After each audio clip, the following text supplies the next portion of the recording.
दोस्तों आप स्क्रीन पे देख पा रहे होंगे हमने इससे पहले लोन के लिए अप्लाई किया था। आप देखोगे कि मोबाइल फोन से ही 72,500 रुपए का जो लोन है हमें मिल गया है। और ये जो लोन का अमाउंट है हमारे आईसीआईसी बैंक के बैंक अकाउंट के अंदर भी आ चुका है। तो अगर आपको भी कभी भी अकस्मात पैसे की जरूरत पड़ जाए तो कैसे आप पर्सनल लोन खुद से अपने मोबाइल फोन से अप्लाई कर सकते हो, इस वीडियो के अंदर आपको पूरा प्रोसेस लाइव दिखाने वाला हूँ। जिस एप्लीकेशन के जरिए हमने ये लोन लिया है उसका नाम है ब्रांच पर्सनल लोन। ये एप्लीकेशन प्ले स्टोर पर अवेलेबल है। इसका लिंक हमने वीडियो के डिस्क्रिप्शन में भी दे रखा है। इस पर 5 लाख रुपए तक का जो लोन है इस एप्लीकेशन के अंदर आपको मिल जाता है। और आरबीआई से रजिस्टर्ड एनबीएफसी के माध्यम से आपको लोन प्रोवाइड किया जाता है। तो कोई चाइनीज एप्लीकेशन नहीं है। एप्लीकेशन को हम फर्स्ट टाइम ओपन करेंगे तो हमारे सामने कुछ इस तरीके का इंटरफेस आएगा। तो यहाँ पर हमने अपनी जो लैंग्वेज है वो सेलेक्ट करना है, स्टार्ट के ऑप्शन पे क्लिक करना है और इसके बाद में लोन के लिए अप्लाई करने के लिए अपना मोबाइल नंबर दर्ज करना है, गेट ओटीपी के टैब पे क्लिक करना है। तो आपके फोन पर एक वेरिफिकेशन के लिए ओटीपी आएगा जो कि आप यहाँ पर दर्ज करोगे और इसके बाद में यहाँ पर आपको ईमेल वेरीफाई भी करने के लिए बोला जाएगा। तो आप अपनी जो जीमेल आईडी है, अगर सेम फोन के अंदर लॉगिन है तो यहाँ पर कंटिन्यू विद गूगल के ऑप्शन पे क्लिक करके अपनी ईमेल आईडी वेरीफाई कर सकते हो।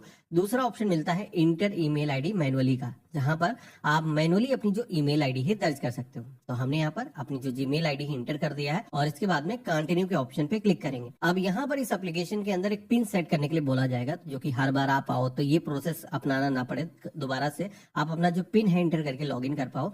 तो आप अपने मर्जी का जो 4 डिजिट का पिन है यहाँ पर एंटर करोगे। कंफर्म के सेक्शन में आकर के रिपीट वही पिन जो आपने खुद से सेट किया है वो आपको दर्ज करना है और इस तरीके से आप एप्लीकेशन के अंदर लॉगिन हो जाओगे। यहाँ पर आप देखोगे कि मेरे केस में हम पहली बार अप्लाई कर रहे हैं तो 1 लाख रुपए तक का जो लोन है इस एप्लीकेशन के अंदर मिल सकता है, जो कि 5 मिनट के अंदर ही ये जो पैसा आपके खाते के अंदर आ जाएगा। तो फाइनली एक चीज बता देता हूँ, यहाँ पर 1 लाख रुपए जैसे यहाँ पर दिखाया जा रहा है, हर यूजर पर डिपेंड करता है कि आपका सिविल स्कोर कैसा है। कई सारे केसेस के अंदर मैंने देखा है अगर कोई पहली बार लोन के लिए अप्लाई करता है, इससे पहले कोई भी सिविल हिस्ट्री अगर नहीं बनी है, तभी यहाँ पर आपको जो लोन है मिल जाता है। स्टार्ट न्यू के ऑप्शन पे क्लिक करेंगे और इसके बाद में ये जो परमिशन अलाउ करने के लिए कहा गया है, सभी परमिशन को आपको अलाउ करना होगा, तभी आप ये जो प्रोसेस है आगे कंप्लीट कर पाओगे। यहाँ पर आप सभी को अपना पैन नंबर दर्ज करना है और इसके बाद में आई हैव रीड के ऑप्शन पे क्लिक करना है। कंफर्म एंड कंटिन्यू के ऑप्शन पे क्लिक करेंगे। अब आप देखोगे कि यहाँ पर इस एप्लीकेशन के अंदर एक ओटीपी दर्ज करने का ऑप्शन आएगा। तो जो नंबर आपने इस एप्लीकेशन के अंदर लॉगिन करते वक्त यूज किया है उस पर एक वेरिफिकेशन के लिए ओटीपी आएगा, यहाँ पर आप दर्ज करोगे और इसके बाद में एक सेल्फी वेरिफिकेशन का ऑप्शन आएगा। तो यहाँ पर आप सभी को अपना जो चेहरा है इसमें कैप्चर करना है। बेसिकली पासपोर्ट साइज की जैसी फोटो आप कैप्चर करते हो। एक चीज ध्यान रखना है, कोई सनग्लासेस कैप आपने ना लगा रखी हो और आपके फेस पर पर्याप्त लाइटिंग डल रही हो। तो हम स्टार्ट कैमरा के ऑप्शन पे क्लिक करेंगे, एक सर्कल आ जाएगा, इसके अंदर आपको अपना फेस रखना है और जैसे ही ग्रीन हो जाता है आपको यहाँ पर कैप्चर के ऑप्शन पे क्लिक करना है। यहाँ पर हमारी जो फोटो है वो यहाँ पर कैप्चर हो चुकी है। हम सबमिट के ऑप्शन पे क्लिक करेंगे। आप देखोगे कि हमारे सामने हमारी सारी ही इंफॉर्मेशन यहाँ पर फेच होकर के आ चुकी है। हमारा नाम हो गया, मेल फीमेल जेंडर हो गया, साथ में CKYC नंबर यहाँ पर आ चुका है। यहाँ पर ये CKYC नंबर काफी अहम होता है। जब भी आप लोन के लिए अप्लाई करते हो तो ये जो नंबर है अगर आपको फाइंड हो जाता है तो केवाईसी फिर आधार के जरिए करने की जरूरत नहीं होती है। तो हमें यहाँ पर कंप्लीट डिटेल के ऑप्शन पे क्लिक करना है। तो अब आप देखोगे कि यहाँ पर नेम दर्ज करने के लिए बोला गया है। तो जैसा नाम आपके पैन कार्ड पर है सेम नेम आपको यहाँ पर फिल करना है। और हम पॉलिटिकली एक्सपोज पर्सन नहीं है, इस ऑप्शन पे टिक करेंगे और इसके बाद में कंटिन्यू के ऑप्शन पे क्लिक करना है। नेक्स्ट जो पेज आएगा जहां पर आप सभी को अपनी इनकम डिटेल बताना है। बेसिकली यहाँ पर आप सभी को सबसे पहले तो आपका जो ऑक्यूपेशन है वो कैसा है, आप सैलरी से आपकी इनकम होती, सैलरीड पर्सन हो या फिर बिजनेस करते हो, सेल्फ एम्प्लॉयड हो या फिर कोई अनएम्प्लॉयड है तो यहाँ पर ऑप्शन दिया गया है। अगर कोई स्टूडेंट है या फिर हाउस वाइफ है तो अदर वाले ऑप्शन पे क्लिक करके आप आगे बढ़ सकते हो। इसके बाद में आपको ही जो भी मंथली इनकम है यहाँ पर कई सारे स्लैब मिल जाएंगे। तो यहाँ पर अपने अकॉर्डिंग आपको सिलेक्शन करना है। यहाँ पर डिक्लेयर करना है कि आपकी जो सालाना इनकम है वो 3 लाख रुपए से फैमिली की जो इनकम है वो ज्यादा है, तो इस पर डिक्लेयर करना है। कोई इनकम का प्रूफ यहाँ पर मांगा नहीं जाता है। कंफर्म डिटेल के ऑप्शन पे क्लिक करेंगे और इसके बाद में अगला स्टेप आएगा बैंक वेरिफिकेशन का। अब बैंक वेरिफिकेशन अभी इसके अंदर नया फीचर जुड़ चुका है जहां पर आप यूपीआई के जरिए वेरिफिकेशन कर सकते हो। गूगल पे, फोन पे के जरिए भी आप अपना जो खाता है वो इंटीग्रेट कर सकते हो। तो बेसिकली होगा ये गूगल पे, फोन पे के जरिए, फिर पेटीएम के जरिए जब भी ऑथेंटिकेशन करोगे तो 1 रुपए यहाँ पर आप अपनी तरफ से पे करोगे, उसके बाद में उनकी तरफ से 1 रुपए रिफंड किया जाएगा। तो आप चाहो तो ये यूपीआई वाला मेथड यूज कर सकते हो। वैसे मैं मैनुअली वाला इस्तेमाल करता हूँ, तो यहाँ पर हम ऐड बैंक डिटेल मैनुअली के ऑप्शन पे क्लिक करेंगे। अब इसके बाद में बैंक नेम के सेक्शन में आएंगे तो यहाँ पर बैंक की एक पूरी लिस्ट मिल जाएगी। तो आपका जो खाता है जिस भी बैंक के अंदर है आप यहाँ पर सिलेक्शन करोगे, खाता नंबर यहाँ पर दर्ज करोगे और कंफर्म अकाउंट के ऑप्शन पे क्लिक करोगे। तो यहाँ पर आप सभी के खाते के अंदर 1 रुपए डिपॉजिट किया जाएगा जैसे ही वेरिफिकेशन हो जाएगा, और इसके बाद में आप सभी के सामने जो ऑफर्स हैं उनकी जो लिस्ट है यहाँ पर आ जाती है। अब यहाँ पर एक चीज बता देता हूँ कि जैसे कि मेरे केस में आप देखोगे कि मुझे जो है काफी अच्छा अमाउंट का जो लोन है वो मिल रहा है। आप देखोगे कि 72,500 यानी कि 72,500 रुपए का जो लोन है मुझे मिल रहा है, और ये जो लोन है हम अप्लाई कर सकते हैं।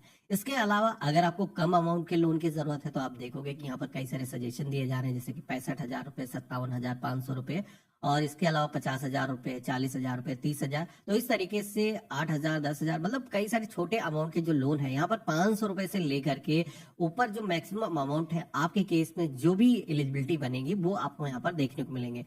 यहाँ पर एक चीज बता देता हूँ, कुछ लोगों के केस में पहली बार लोन का जो अमाउंट है वो काफी कम दिखता है। अगर किसी का जो सिविल स्कोर है वो नहीं बिल्ड हुआ है, आपने इससे पहले कभी भी लोन नहीं लिया, तो उस केस में क्या होता है कि पहली बार आपको छोटा अमाउंट का जो लोन है वो दिया जाता है। हो सकता है किसी के केस में 2500 या फिर 5,000 रुपए तक का जो लोन है मिल सकता है।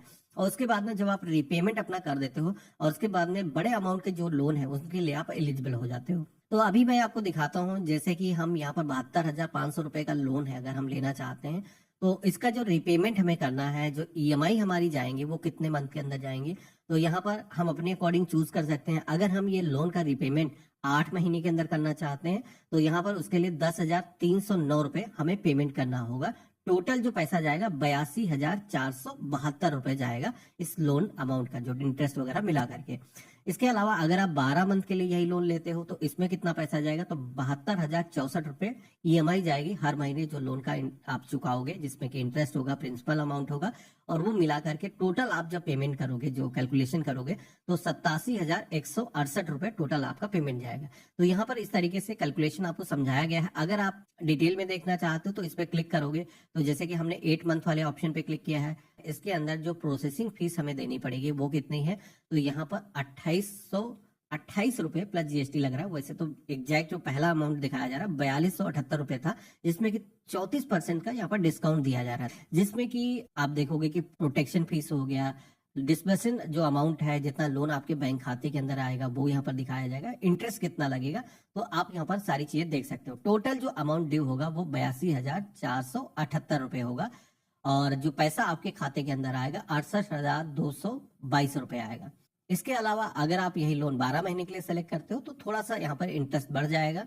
तो उस केस में आप देखोगे कि 5,000 रुपए बढ़ रहे हैं, 87,168 रुपए आपको पेमेंट करने होंगे ये लोन लेने के लिए। तो यहाँ पर इस तरीके से आप इसके सारे ब्रेकअप देख सकते हो। अगर आपको ईएमआई की डेट देखनी है कि आज अगर आप लोन लेते हो, लोन डिस्बर्स होने के बाद में आपको रीपेमेंट कब कब करना होगा, कितनी ईएमआई जाएगी, और हर ईएमआई के अंदर कितना प्रिंसिपल अमाउंट जाएगा, इंटरेस्ट कितना जाएगा, तो ये यहाँ पर ब्रेकअप आप देख सकते हो। बाकी यहाँ पर के इंफॉर्मेशन के ऑप्शन पे क्लिक करके आप यहाँ पर देख सकते हो कि एनुअल परसेंटेज इंटरेस्ट क्या लगेगा, साथ ही में लेट फीस अगर होता है, ये चीजें भी आपको ध्यान देना चाहिए कि लेट अगर आप कर देते हो तो उस केस में ओवर ड्यू जो चार्जेस हैं वो कितने लगते हैं। तो ये सारी चीजें आपको कंसीडर करनी चाहिए, आपको डिटेल में आकर के रीड कर लेना चाहिए। क्योंकि पर्सनल लोन जब भी आप लेते हो तो ये जो है बैंकों से अगर आप लेते हो तो उसके अंदर आपको जो इंटरेस्ट है वो काफी कम लगता है, लेकिन अगर आप किसी ऐसी एप्लीकेशन के जरिए लेते हो जो कि इमीडिएट आपको इंस्टेंट लोन प्रोवाइड करते हैं, तो इनके पास में जो इंटरेस्ट है वो थोड़ा सा ज्यादा रहता है, जो कि आप यहाँ पर देख सकते हो। बाकी यहाँ पर की फैक्ट स्टेटमेंट के ऑप्शन पे क्लिक करके और भी डिटेल के अंदर आपको जाना है डिटेल, तो यहाँ पर क्लिक करके आप देख सकते हो।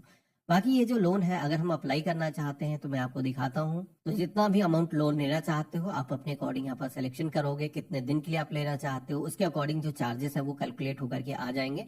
कंफर्म पेमेंट एंड शेड्यूल के ऑप्शन पे क्लिक करोगे और इसके बाद में बैंक खाता आप सेलेक्ट करोगे।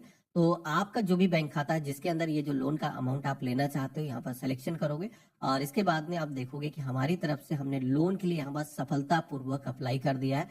12 आवर्स के अंदर यहाँ पर रिव्यू किया जाएगा। हालांकि ये जो टाइम है ऐसे ही सभी को दिखाता है, लेकिन मोस्टली जो लोन के सेंक्शन अमाउंट है वो 5 से 10 मिनट के अंदर ही हो जाते हैं। आपको नोटिफिकेशन आ जाता है कि आपका जो भी लोन अमाउंट डिस्बर्स होना था वो डिस्बर्स हो चुका है, आपके बैंक खाते के अंदर डिपॉजिट हो चुका है जो आपने यहाँ पर जोड़ा होगा। तो बैंक खाते को आप लॉगिन करके चेक करोगे तो आप देखोगे कि मैंने यहाँ पर अप्लाई किया था, तो मेरा जो लोन का अमाउंट है वो यहाँ पर आ चुका है। आप यहाँ पर देखोगे कि 65,000 रुपए का लोन है जो हमने अप्लाई किया था, लेकिन बैंक खाते के अंदर जो अमाउंट आया है वो 63,467 रुपए आया है। तो ये जो अमाउंट है आप देख पा रहे थे, जैसे कि इसके अंदर प्रोसेसिंग चार्जेस लग रहे थे और इसके अलावा जो जीएसटी लग रहा था वो माइनस होने के बाद में ये जो अमाउंट है मिलता है। और बाकी जो इंटरेस्ट लगेगा उसके बाद में जब आप पेमेंट करोगे, रीपेमेंट करोगे, तो वो पेमेंट जाएगा। तो यहाँ पर अब आप सभी लोग डैशबोर्ड पर आओगे तो जितना भी लोन आपने लिया है वो यहाँ पर दिखेगा, टोटल ड्यू कितना है, पेमेंट के जो इंस्टॉलमेंट है वो आपको यहाँ पर दिखेंगे। नेक्स्ट जो भी ड्यू डेट होगी, शेड्यूल अगर आपको देखना है तो शेड्यूल आप दे सकते हो। बाकी अगर आपको पेमेंट करना है तो यहाँ पर मेक पेमेंट के ऑप्शन पे क्लिक करोगे तो यहाँ पर जो ईएमआई आपकी जानी है उसका, अगर आप नेक्स्ट इंस्टॉलमेंट पेमेंट करने वाले हो तो सेलेक्ट करके इसका भुगतान यहाँ से कर सकते हो। बाकी टोटल ड्यू जो भी है, अगर आप कोर्ट क्लोजर कभी भी करना चाहते हो तो यहाँ पर एडिशनल कोई चार्जेस नहीं है, आप अपना जो लोन है कभी भी यहाँ पर पेमेंट कर सकते हो। बाकी अदर कोई अमाउंट पे करना है तो इस पर क्लिक करके पेमेंट कर सकते हो। आप यहाँ पर देखोगे कि हमने यहाँ पर सेलेक्ट किया है और यहाँ पर गूगल पे के माध्यम से हम पेमेंट करेंगे, तो हमने यहाँ पर सिलेक्शन किया है और इसके बाद में आप देखोगे कि हमारा जो पेमेंट है वो सफलतापूर्वक यहाँ पर हो चुका है। तो इस तरीके से इस एप्लीकेशन के जरिए आप लोन ले सकते हो और अपना जो लोन है कभी भी पेमेंट कर सकते हो। लेकिन एक चीज बता देता हूँ कि लोन आपको अपनी जरूरत के लिए लेना चाहिए, कभी भी लग्जरी मेंटेन करने के लिए लोन नहीं लेना चाहिए, क्योंकि लोन यहाँ पर जो इंटरेस्ट वगैरह लगता है वो काफी ज्यादा होता है। बाकी ये जो ब्रांच एप्लीकेशन है जो एनबीएफसी के माध्यम से लोन प्रोवाइड करती हैं, यहाँ पर आप सभी को कोई गारंटी के तौर पर कोई डॉक्यूमेंट देने की जरूरत नहीं होती है। तो इस वजह से यहाँ पर ये जो एप्लीकेशन है काफी पॉपुलर है, बहुत सारे लोग इस एप्लीकेशन के जरिए लोन लेते हैं। तो देखा आपने, इस तरीके से ब्रांच एप्लीकेशन के जरिए हम लोन पा सकते हैं।